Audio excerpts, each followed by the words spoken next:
भगवन्ताणम् नमो सिद्धाणम् नमो आयर्याणम् नमो वज्रायाणम् नमो लोहे सर्वसागुणम् मोक्षमार्गस्य नेतारम् वेत्तारम् कर्मभूभृताम् ज्ञातारम् विश्वतत्त्वानाम् वन्दे तद्गुणलब्धये। तत्वार सत्य ग्रंथ में सम्यक दर्शन, सम्यक ज्ञान, सम्यक चारित्र, इनमें मोक्ष मार्ग, इन तीनों की एकता ही मोक्ष मार्ग बताया है। तो इसमें सम्यक दर्शन का स्वरूप अपन ने समझा। अब उनको किस तरह से जाना जाता है, उसके उपाय में हम विस्तार से किस तरह जाना ये समझना शुरू किया था। तो उसमें 8 नाम बताए थे। कौन कौन से नाम बताए थे?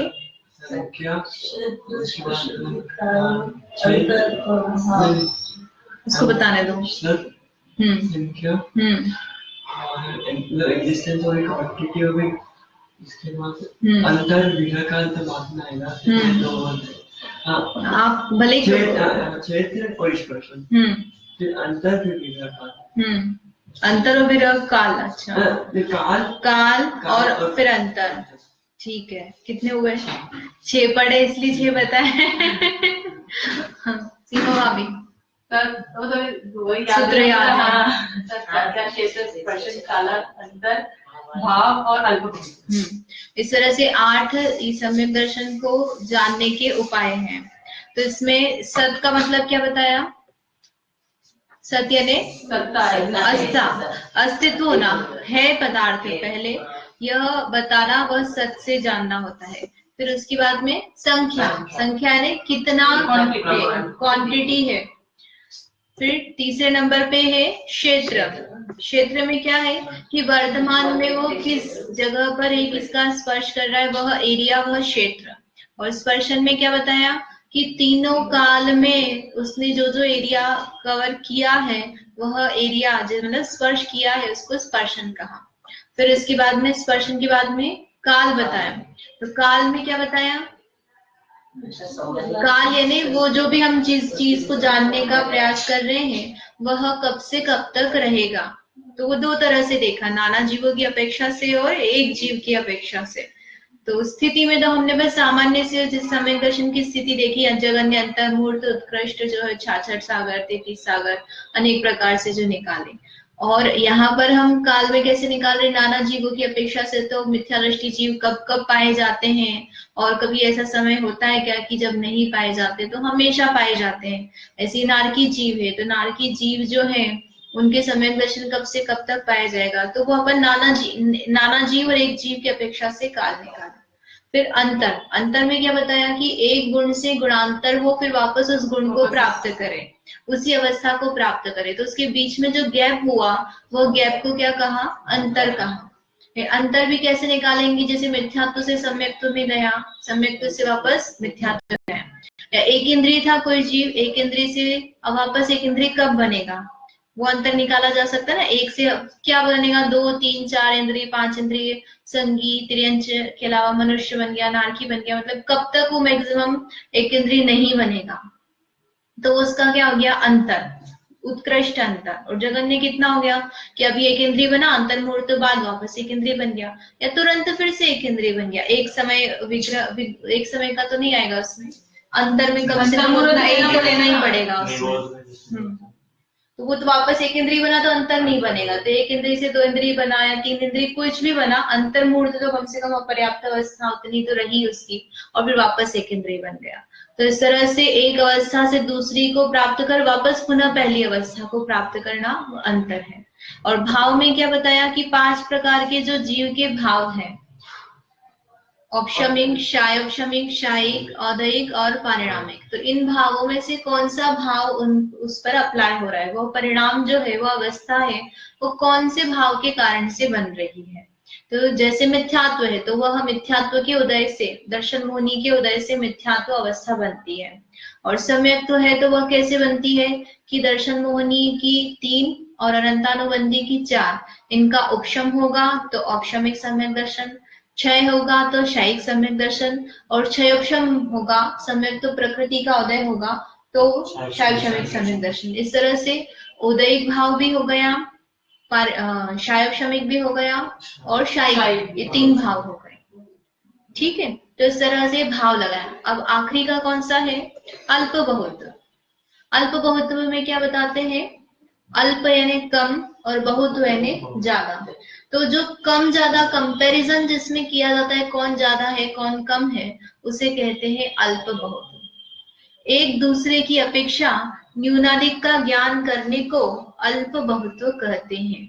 तो हम कंपेयर करेंगे, कंपेयर यानी 2-3 चीजें होगी तब हम उसको छोटा बड़ा बता सकते हैं ना। ऐसी बच्चों से प्रश्न पूछते हैं कि भैया ये लाइन है, अब इस लाइन को तुमको काटना भी नहीं है और कुछ भी नहीं करना है, इसको छोटी बनाना है, तो क्या करते हैं उसके लिए?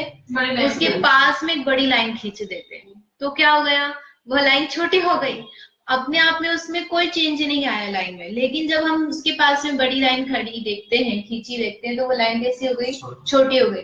तो कंपेयर के लिए हमारे पास चीजें होंगी तब हम उसमें कम ज्यादा कर सकते हैं।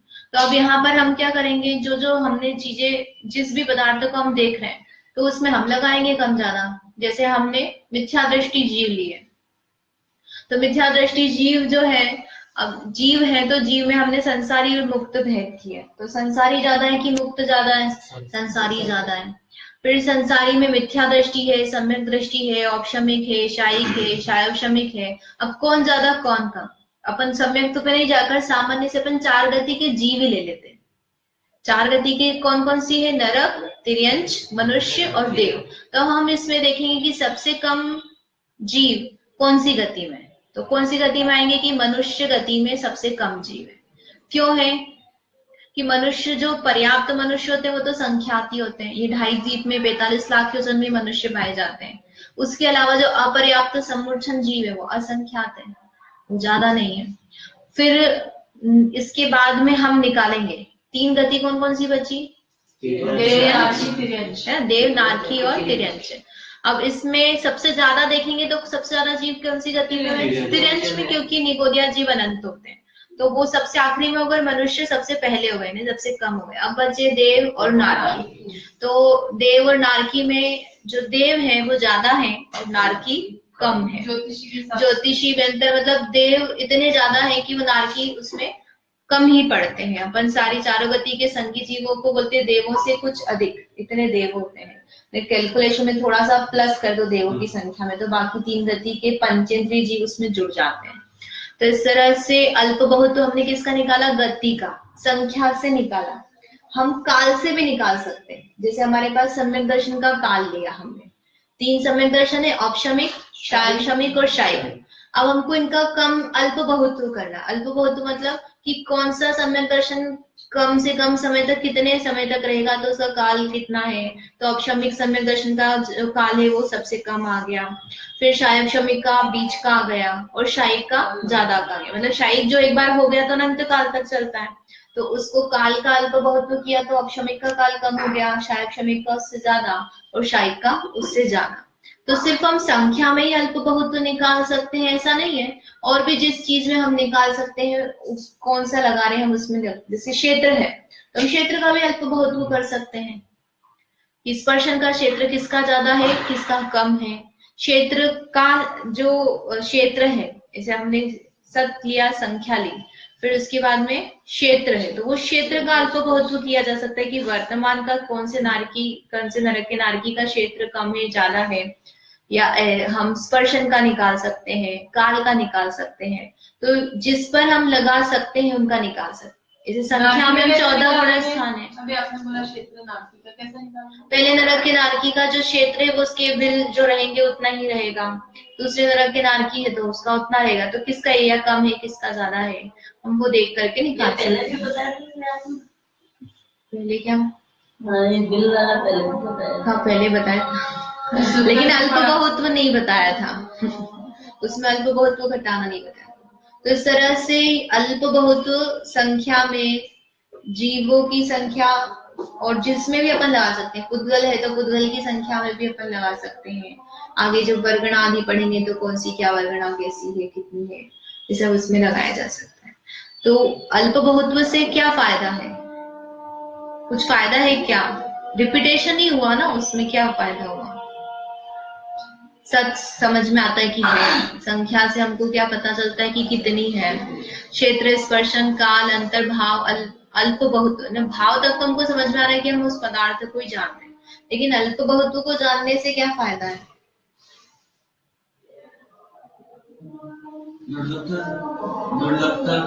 दुर्लभता नहीं, एक्चुअली पूरा व्यू हमारे सामने आ जाता है। जैसे अभी गवर्नमेंट सार के जो पेपर्स निकलते हैं तो उसमें हम आपको बोलते हैं ना क्रम से जमा, तो क्रम से संख्या जमाने को कहा गुण स्थान में कौन से जीव है, या तेज कायिक, अग्नि कायिक, साधारण, वनस्पति, तो पर्याप्त, अपर्याप्त, तो कौन सा कम है कौन सा ज्यादा है। तो जब हम वो जमाते हैं सबसे कम से सबसे ज्यादा तक, तो हमको क्या समझ में आता है कि अरे ये जीव सबसे कम है, ये जीव ज्यादा है।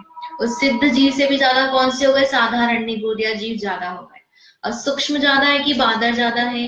तो बादर ज्यादा है कि सूक्ष्म ज्यादा है? आएगा, चलो ठीक है, अभी तो इतना। पर उसको अल्प बहुत्व करने से जो हमने समझा, उसका पूरा जो ओवरव्यू है, भाव भासना है, वो उससे बनती है। इसलिए वह भी अपने आप में इम्पोर्टेंट है, काम का है। तो इस तरह से 8 प्रकार से पदार्थों को जानने के उपाय बताए। एक शॉर्ट में अपन वापस से देखते हैं। सत मतलब अस्तित्व, संख्या यानी गिनती, क्षेत्र यानी वर्तमान निवास, स्पर्शन यानी 3 काल में जो इसका क्षेत्र हो गया, जहां जहां पर वो घूमकर आया है, घूमेगा, भूत भविष्य वर्तमान का। काल यानी उसका अवधि, अंतर यानी गैप, विरह काल, भाव यानी कौन सा परिणाम है, और अल्प बहुत्व में कम ज्यादा की तुलना करते हैं। तो इस तरह से पदार्थों को जानने के उपाय बताए। अब कौन से पदार्थों को जानना है? इनसे किसको जानना है? जीव को जानना, जीव को, यानी जीव जो भेद विज्ञान करने के लिए जो प्रयोजनभूत पदार्थ है, 6 द्रव्य, 5 अस्थिकाय, 7 तत्व, 9 पदार्थ, इन पदार्थों को ही जानने के लिए ये उपाय बताए। तो कितने प्रकार से उपाय बताए? 4 प्रकार से। पहले कौन सा आया? नाम, स्थापना, द्रव्य, भाव। फिर दूसरा क्या बताया? प्रमाण और नय। फिर निर्देश, स्वामित्व, साधन, अधिकरण, स्थिति, विधान। और फिर ये आखिरी में चौथा तरीका बताया। कौन सा? ये सत, संख्या, क्षेत्र, स्पर्शन, काल, अंतर, भाव और अल्पबोध। इस तरह से शॉर्ट में भी आप पदार्थों को जान सकते हैं और विस्तार में भी जान सकते हैं। तो जैसा अपने पास समय है, रुचि है, वैसा जानने का प्रयास करना। इसमें कुछ भी व्यर्थ नहीं है, अप्रयोजनभूत नहीं है। तो अब ये सम्यक दर्शन का प्रकरण हुआ, इसके बाद सम्यक ज्ञान का प्रकरण आता है। सूत्र में, पहले सूत्र में क्या बताया था? सम्यक दर्शन, ज्ञान, चारित्राणि, मोक्ष मार्ग। तो सम्यक दर्शन, सम्यक ज्ञान और सम्यक चारित्र की एकता मोक्ष मार्ग है। तो सम्यक दर्शन बताया और उसके पदार्थ भी बताए कि किसका हमें श्रद्धान करना है और उन पदार्थों को हम जानेंगे कैसे। लेकिन ये सम्यक ज्ञान क्या है? सम्यक ज्ञान का मतलब क्या है, कैसे प्राप्त होगा, इसका स्वरूप क्या है, वह आगे के सूत्र में बताते हैं। ये जो 4 तरीके बताए, ये सिर्फ मतलब जो 7 तत्वों को जानने के लिए कि सिर्फ जीव के लिए? नहीं, 7 के लिए हो गए ना। प्रमाण से आप 7 तत्वों को जान सकते हो, 6 द्रव्यों को जान सकते हो। ऐसे ही नाम, स्थापना, द्रव्य, भाव जो बताए, उससे भी आप 7 तत्वों को जान सकते हो। सम्यक दर्शन, सम्यक ज्ञान, सम्यक चरित्र को ही जानना है यदि अपने को, तो भी हम इन्हीं से जान सकते हैं ना। प्रमाण और नय क्या हुआ? जानने का उपाय। प्रमाण से जानोगे, पूरे पदार्थ को एक साथ जानो, और फिर नय से जानो, लगा करके जानो। तो वो जानने के ही उपाय है, अलग अलग तरीके से बताए हैं। जैसे नए अपन बोलते हैं ना, अलग अलग नए अपेक्षा है, तो ये अलग अलग अपेक्षा से बताया है। सूत्र नंबर 9 अब यहाँ पर आगे पढ़ते हैं। मति श्रुतावधि मनः पर्यय केवलानि ज्ञानम। मति श्रुतावधि मनः पर्यय केवलानि ज्ञानम। मति श्रुतावधि मनः पर्यय केवलानि ज्ञानम। मति श्रुतावधि मनः पर्यय केवलानि ज्ञानम। ज्ञान के भेद, किसका प्रकरण चल रहा है? सम्यक ज्ञान का। तो सम्यक ज्ञान में जो ज्ञानम लिखा शब्द सूत्र में आया है, इसको किसके साथ लगाना? सबके साथ लगाना।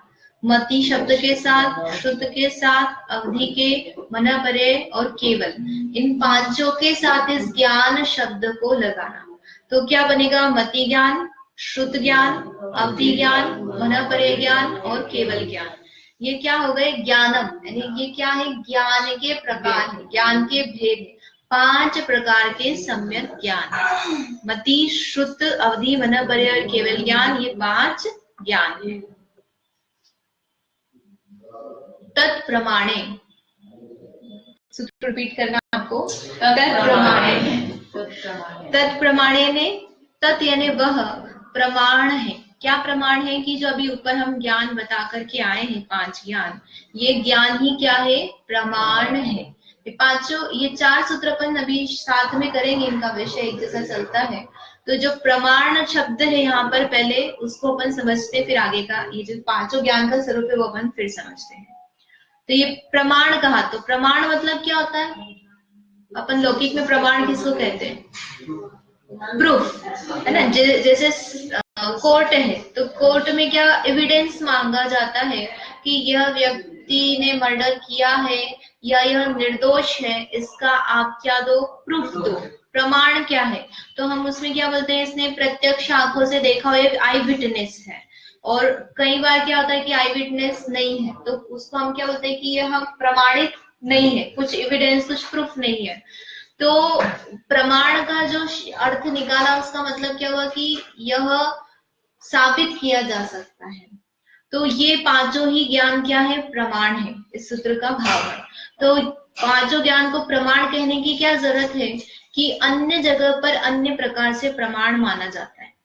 जैसे हम लौकिक में देखें तो हम प्रमाण किसको मानते हैं? ये तुमने आंखों से देखा है तो प्रमाण है। कोर्ट किसको मानता है? आंखों से देखा हुआ ही मानता है ना। आपने सपने में देखा हो या किसी ने बोल दिया और आपने सुन लिया और आप जाकर बोल रहे हो, तो वो प्रमाण माना जाता है क्या? किसको माना? कि भैया तुमने देखा है तो प्रमाण है। तो ऐसे ही जो अन्य दर्शन वाले हैं, वो 2 तरह से प्रमाण मानते हैं। एक तो इंद्रिय से और सन्निकर्ष से। सन्निकर्ष यानी छूकर जाना, छुआ आपने प्रत्यक्ष, तो आपका ज्ञान, तो आपने जो जाना वो प्रमाण है। या फिर आपने इंद्रिय से जाना है तो प्रमाण है। लेकिन हम प्रत्यक्ष में देखते हैं कि जरूरी नहीं इंद्रिय से जाना हुआ भी प्रमाण हो। कैसे? कि कोई चीज थोड़ी सी दूर है और हमने क्या देखा, कहा कि मुझे इनके सिर पर मच्छरों का झुंड दिखाई दे रहा है। तो दूसरे ने क्या बोला? नहीं नहीं, ये सही नहीं है। क्यों सही नहीं है? कि वो झुंड नहीं, वो तो बाल है। वो बोलता नहीं, मैंने तो अपनी आंखों से देखा है। तो आंखों से देखा हुआ होने पर भी वह प्रमाण हो ही सही, ऐसा जरूरी नहीं है। ठीक है, ये उदाहरण है उसका। तो इंद्रिया प्रमाण नहीं है। और ऐसे ही सन्निकर्ष, आप छू करके जान रहे हो तो हर चीज छू करके नहीं जान सकते हो। अब आंखों से देख रहे हो तो आंखों को आप छू करके जानते हो क्या? आंखों से तो उसको बिना छुए जानते हो। आप छू लोगे यहाँ पे तो आपको दिखेगा ही नहीं कि क्या है, आपको बिना छुए ही जाना पड़ेगा। और मन से जो चीज हम जानते हैं, विचार करते हैं, मन तो नहीं छूता किसी को। तो फिर मन से जो जाना गया हुआ वो चीज क्या हो गई? अप्रमाणित हो गई। मतलब 4 इंद्रियां हो गई, स्पर्शन, रसना, घ्राण और कर्ण। कान में भी अपन ये ले लो कि ठीक है, साउंड वेव्स जो होती है टकराती है, और वो टकराया तो मतलब स्पर्श हो गया, तो हमको ज्ञान हुआ। तो 4 इंद्रियां, तो उससे फिर भी आप स्पर्श करके जान ली तो प्रमाण हो गया। लेकिन मन और चक्षु का तो प्रमाण हुआ ही नहीं। फिर मतलब आप जो देख रहे हो वो तो अप्रमाणित हो गया। तो चक्षु में ऐसा हो सकता है कि वो जो भी देख रहे हो इमेज अपने रेटिना रिफ्लेक्शन हो रहा है उसका। लेकिन एक्चुअल में यहाँ पर सन्निकर्ष का मतलब है कि स्पर्श किया, आपने तो छुआ तो जाना, तो हमने छुआ तो नहीं है ना उसको। तो इंद्रिय ज्ञान में जब पहले भी स्पर्श आ गया तो फिर बाद में 2 अलग अलग मत मानते हैं। एक मत इंद्रिय से मानता है और एक सन्निकर्ष से मानता है। तो यहाँ पर दोनों का ही निराकरण किया कि न ही इंद्रिया प्रमाण है और न ही सन्निकर्ष प्रमाण है। सन्निकर्ष क्यों नहीं? क्योंकि उसमें 2 इंद्रियां तो छूट गई। मन और चक्षु इंद्रिय से जो आप बिना छुए जान रहे हो, तो 4 इंद्रिय से ही सन्निकर्ष हो रहा है आपको, तो वह प्रमाणित कैसे हो गया आपका? और इंद्रिया में भी क्या हो गया कि यहाँ पर रीजन दिया है। क्या दिया है?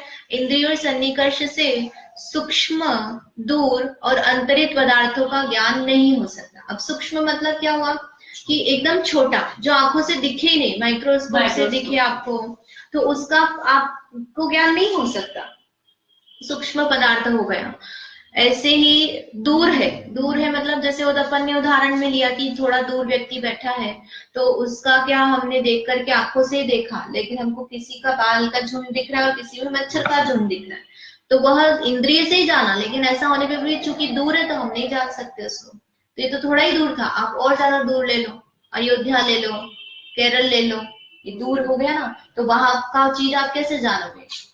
तो इंद्रिय से हमेशा हमको हर पदार्थ का ज्ञान नहीं हो सकता। और तीसरा क्या होता है, अंतरित। अंतरित में क्या लेना, काल से अंतरित, काल से अंतरित यानी जो पास्ट में हो गया है। अब इंद्रियां तो जो वर्तमान में एट प्रेजेंट आपके सामने चीजें, उन्हीं को जान सकती है। कल जो था उसको नहीं जानती हो कि मैं कल क्या खाना खाया, जानते ना हम, तो वह उसका प्रमाण क्या है फिर। अभी तो हम इंद्रिय से नहीं जान रहे उसको, तो हमने कल जाना था। तो इस तरह से जैसे राम हुए, सीता हुए, तो वो नहीं हुए क्या, वो हुए, तो उसको हम इंद्रिय से अप्रत्यक्ष जान रहे हैं क्या, तो वो प्रमाण ही नहीं होगा फिर। तो दोनों ही, सन्निकर्ष में भी हम दूर सूक्ष्म अंतरित पदार्थ का ज्ञान नहीं कर सकते, और इंद्रिय से भी हम इन तीनों का ज्ञान नहीं कर सकते, जबकि ये पदार्थ पाए जाते हैं।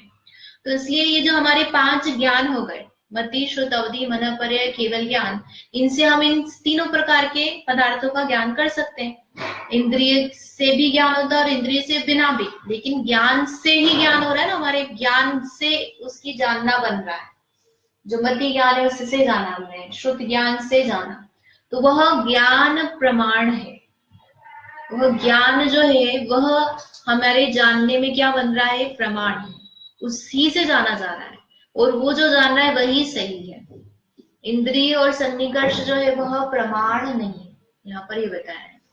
ठीक है, पर जैसे किसी ने ऐसा सीख लिया कि 2 + 2 5 होता है, तो अब तो उसके ज्ञान से सोच के बताएगा ना, मतलब उसके ज्ञान में कि 2 + 2 5 है। हाँ, तो वो तो गलत ही हो गया। तो वह तो उसने उसके हिसाब से गलत किया, जैसे वो 2 + 2 5 कर रहा है, तो अपन 4 को जैसे 5 लिखते हैं, मतलब 4 को जैसे 4 लिखते हैं, वो 4 की जगह वो 5 को कंसीडर कर ले कि मतलब ये 2 + 2 यही होता है, वो सिंबल हो गया एक्चुअल में। ऐसे 5 संख्या को हम क्या जान रहे हैं और वो क्या जान रहा है, हमने 2 को 2 कैसे लिखा है और 5 को कैसे लिखा है, और उसने 4 को 5 को कैसे लिखा है। और ये क्वेश्चन वैसे अलग है कि मतलब उसने 5 भी जान लिया, 2 और 2 को, कि 2 और 2 को जोड़ेंगे तो 5 आएगा, तो वह जो ज्ञान है वहां पर तो उसके अज्ञान कहा जाएगा। इंद्रिया के और उसकी ज्ञान की प्रॉब्लम नहीं आएगी। अज्ञान जो होता है ना, अज्ञान, तो 5 में से कौन से ज्ञान में आएगा, मति ज्ञान, ये सम्यक ज्ञान का प्रकरण चल रहा अपना, तो उसमें आएगा। उसमें अपन प्रयोजनभूत तत्व का लेते हैं कि प्रयोजनभूत तत्व, जैसे मिथ्या सम्यक ज्ञान मिथ्या ज्ञान में लेते हैं ना, तो सम्यक ज्ञान जो है उसमें संशय, विपर्य, अनध्यवसाय से रहित, और जो 7 तत्व संबंधी जो ज्ञान है उसका वो सही होना चाहिए। अप्रयोजनभूत, जैसे रस्सी को उसने सांप भी जान लिया तो भी कोई बात नहीं, उसका ज्ञान सच्चा ही है, लेकिन यदि वह जीव को अजीव जान लेगा तो उसका ज्ञान कैसा हो गया, गलत। तो यहाँ जो अपन बात करते हैं प्रयोजन की तत्व की बात करते हैं, जिससे हमारे सुख दुख का प्रयोजन है। लेकिन जानने में यदि हम प्रमाण की बात करें, अपन समझेंगे 5 ज्ञान कि वो प्रमाण कैसे है, और जैसे जैसे स्वरूप समझेंगे। तो यहाँ पर जो अन्य दर्शन सिर्फ इंद्रिय और सन्निकर्ष को प्रमाण मानते कि भैया तुमने छू करके जाना है तो ही तुम्हारा जानना हुआ है और तो ही प्रूफ है, वो ऐसे इंद्रिय से जाना है तो ही है, आपने अन्य किसी साधन से जाना है तो सही नहीं है। तो उसको यहाँ पर खंडित करके बताया कि 5 ज्ञान से जो ज्ञान होता है वह सच्चा ज्ञान है, वह प्रमाण ज्ञान है। और उसके बाद में जो प्रत्यक्ष और परोक्ष की बात चल रही है, तो यहाँ पर आगे बताते हैं, आद्य परोक्षम, आद्य परोक्षम, आद्य परोक्षम, आद्य परोक्षम। आद्य मतलब आदि के जो है, आदि में भी पहला नहीं लेना है ना, आदि का ये द्विवचन है। आद्य संस्कृत में एक वचन, द्विवचन, बहुवचन चलता है ना, रामः, रामौ, रामः, तो 2 के लिए जो बीच वाला जो होता है, तो यहाँ पर आदि का आद्य यानी 2 शुरू के जो 2 हैं वो परोक्ष, यानी क्या अर्थ निकला इसका, प्रथम 2 ज्ञान परोक्ष प्रमाण, अब प्रमाण शब्द कहाँ से है कि पहले वाले सूत्र से लेना, तत्प्रमाणे जो चल रहा है ना, तो प्रमाण कौन कौन से हैं, तो दो तरह से बताए, परोक्ष और प्रत्यक्ष। तो शुरू के जो दो हैं, अब शुरू के दो कौन से, वो लाइन से नाम याद रखना सूत्र के, कौन कौन से, मति ज्ञान और श्रुत ज्ञान। तो मति और श्रुत ज्ञान क्या हो गए, परोक्ष प्रमाण है। प्रत्यक्षम मन्यत, प्रत्यक्षम मन्यत, प्रत्यक्षम मन्यत, प्रत्यक्षम मन्यत, मन्यत, ठीक है। तो प्रत्यक्षम अन्यत, अन्यत ने अब क्या हुआ, जो दो हो गए उसके बाद जो अन्य है, दो पांच ज्ञान थे ना, तो पांच में से दो ले लिए, और उसके बाद जो बच्चे शेष अन्य यानी तीन जो ज्ञान है वो कैसे हैं, प्रत्यक्ष है। तो शेष सब ज्ञान प्रत्यक्ष प्रमाण है। तो इस तरह से सम्यक ज्ञान के हम दो भेद करेंगे, दो तरह से प्रमाण ज्ञान के, एक परोक्ष और एक प्रत्यक्ष। अब परोक्ष और प्रत्यक्ष का क्या मतलब है, पहले सुना है परोक्ष और प्रत्यक्ष, लौकिक का नहीं, मतलब इसमें अपने, ठीक है, नहीं। तो परोक्ष और प्रत्यक्ष में दोनों में ही अक्ष शब्द आ रहा है। तो अक्ष मतलब क्या है, आत्मा। अक्ष का मतलब क्या होता है, आत्मा भी होता है और इंद्रिय भी होता है, अलग अलग शब्द आएंगे। तो यहाँ पर अक्ष मतलब प्रत्यक्ष लिया, तो प्रत्यक्ष मतलब आत्मा। तो जो ज्ञान आत्मा से उत्पन्न हो रहा है, आत्मा के प्रति नियत है, उस ज्ञान को कहा है प्रत्यक्ष। और परोक्ष यानी जो आत्मा से नहीं होकर, पर आत्मा को छोड़कर जो अन्य हो गए, उसके निमित्त से जो ज्ञान हो रहा है वह क्या हो गया, परोक्ष। यहाँ पे वापस देखते हैं चार्ट में, इंद्रिय और मन की सहायता के द्वारा पदार्थों को जानना, वह तो क्या हो गया, परोक्ष। परोक्ष कैसे हुआ कि आत्मा से नहीं हुआ, ज्ञान तो आत्मा में ही हो रहा है, लेकिन हेल्प किसके लिए, उसने आत्मा को छोड़कर अन्य जो इंद्रिय है वो क्या है, पर है, शरीर का अंग हो गए ना, और ऐसे ही मन क्या हो गया, वह भी पर है। तो पर के निमित्त से जो ज्ञान हुआ उसको क्या कहा, परोक्ष। और आत्मा से जो ज्ञान हुआ बिना किसी की सहायता के, लिखा ना, बिना किसी की सहायता के केवल आत्मा के द्वारा पदार्थों को स्पष्ट जाना, इंद्रिय से नहीं हेल्प ली, मन से हेल्प नहीं ली, सीधे आत्मा से जाना, तो वह क्या हो गया, प्रत्यक्ष ज्ञान। वापस देखते हैं डेफिनेशन। तो प्रत्यक्ष मतलब जो ज्ञान आत्मा से ही होता है उसे प्रत्यक्ष, और परोक्ष में इंद्रिय और मन लिया, उसके अलावा और क्या क्या लिया यहाँ पर, प्रकाश और उपदेश। प्रकाश होगा तो हमको ज्ञान होगा, दिखना है, अंधेरे में हमको दिखता नहीं है। तो किसी पदार्थ को, अंधेरे का तो ज्ञान होता है, लेकिन अंधेरे में कोई पदार्थ को जानना है तो हमें क्या है, प्रकाश चाहिए। बिल्ली की बात नहीं कर रहे अपन, सामान्य अवस्था की बात कर रहे हैं। ऐसे ही कुछ चीज सीखी हमने, तो उपदेश मिला तो उससे हमने सीखा, तो पर के निमित्त से हुआ। तो मात्र इंद्रियों से ही परोक्ष ज्ञान होता है ऐसा नहीं है। जैसे अब हम कई बार सीडी प्रवचन सुनते हैं तो उससे भी हमें ज्ञान होता है। तो ये सब ज्ञान किस कैटेगरी में जाएगा, परोक्ष। तो ज्ञान क्या कहाँ हो रहा है, आत्मा में, आत्मा का ही परिणमन है, लेकिन वह किससे हो रहा है, हेल्पिंग एलिमेंट क्या हुआ उसकी अपेक्षा से कहा। आत्मा को स्वयं से उत्पन्न हुआ ज्ञान तो प्रत्यक्ष हो गया, लेकिन अन्य किसी के निमित्त से ज्ञान हो रहा है तो वह क्या हो गया, परोक्ष। तो दोनों ही में जाएगा, हाँ परोक्ष ही चल रहा है ना अभी तो अपना। मति शुद्ध ज्ञान है ना, मति शुद्ध ज्ञान कौन सा ज्ञान है, परोक्ष। अवधि मन पर केवल है क्या अपने को, तो अपना जो भी ज्ञान चल रहा है वो सारा कौन सा ज्ञान हो गया, परोक्ष। तो ये लेकिन पांचों ज्ञान भले ही हमें इंद्रिय और मन से हो रहा है ज्ञान, ऐसा होने पर भी इसे क्या कहा है, प्रमाण ज्ञान कहा है। इसे क्या कहा है, प्रमाण ज्ञान। तो इस तरह से प्रमाण ज्ञान के दो भेद। अब इसमें और अपन भेद करते हैं। तो जो पहले अपन सूत्र पढ़ के आए, मति श्रुतावधि मन परे केवलानि ज्ञानम, तो वो ज्ञानों को अब इनमें कौन सा किस कैटेगरी में जाएगा वो यहाँ पर बताया है। तो प्रत्यक्ष के दो भेद किए, सकल और विकल। तो विकल और सकल का मतलब क्या है, सकल यानी सभी समस्त, और विकल यानी आंशिक, पूरा नहीं होना। विकलांग बोलते ना, विकलांग का मतलब क्या होता है कि उसका कोई एक अंग नहीं है, एक अंग दो अंग, वो पूर्ण नहीं है, खंडित है।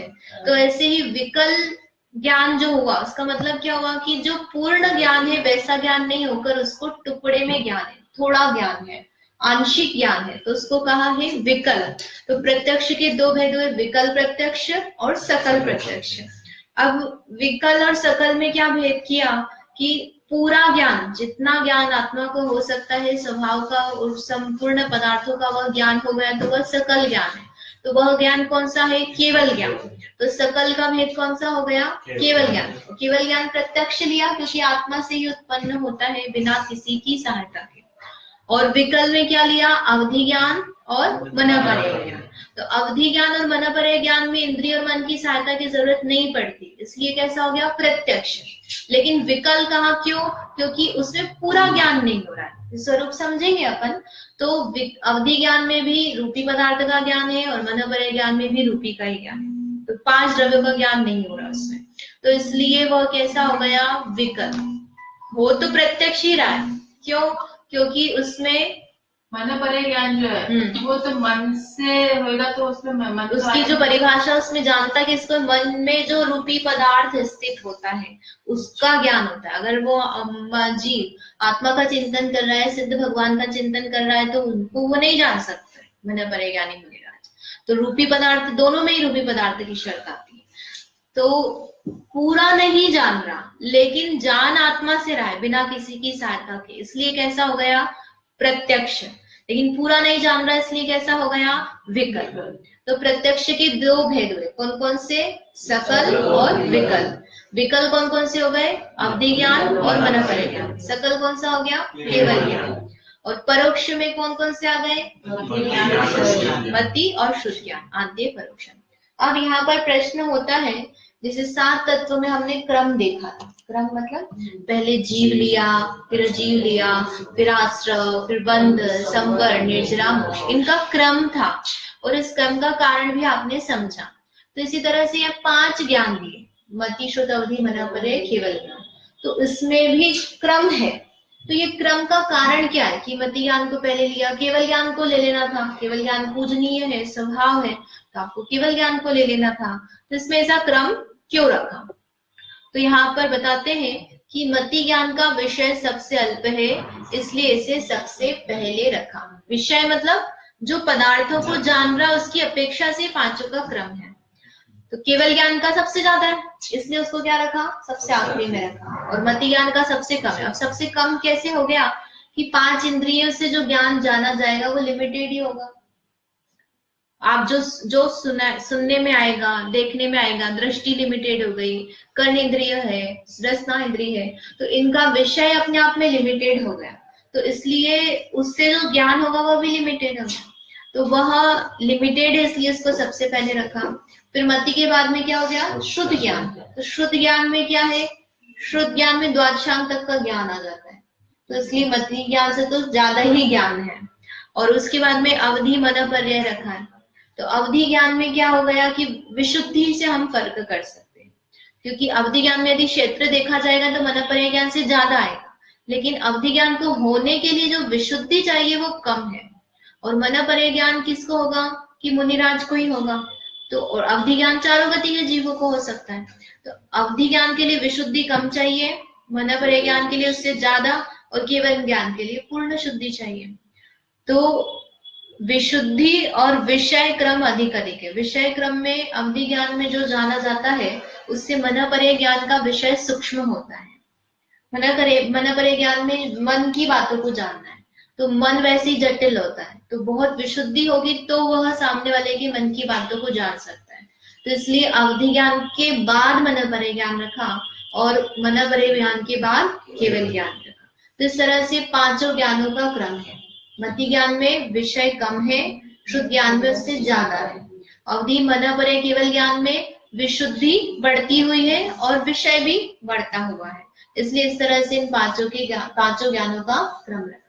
अब आगे कल से हम इन 5 ज्ञानों का स्वरूप समझेंगे। मति ज्ञान पूर्वक शुद्ध ज्ञान होता है, तो फिर जैसे अवधि ज्ञान वो भी शुद्ध ज्ञान पूर्वक नहीं, अवधि ज्ञान मति और शुद्ध में लगाया है कि शुद्ध ज्ञान जो है उसके लिए मति ज्ञान जरूरी है, लेकिन अवधि, मनोपर्य ज्ञान में ऐसा कुछ रूल नहीं, क्योंकि अपन उसमें लिखा ना आत्मा से उत्पन्न होता है बिना इंद्रिय और मन की सहायता के।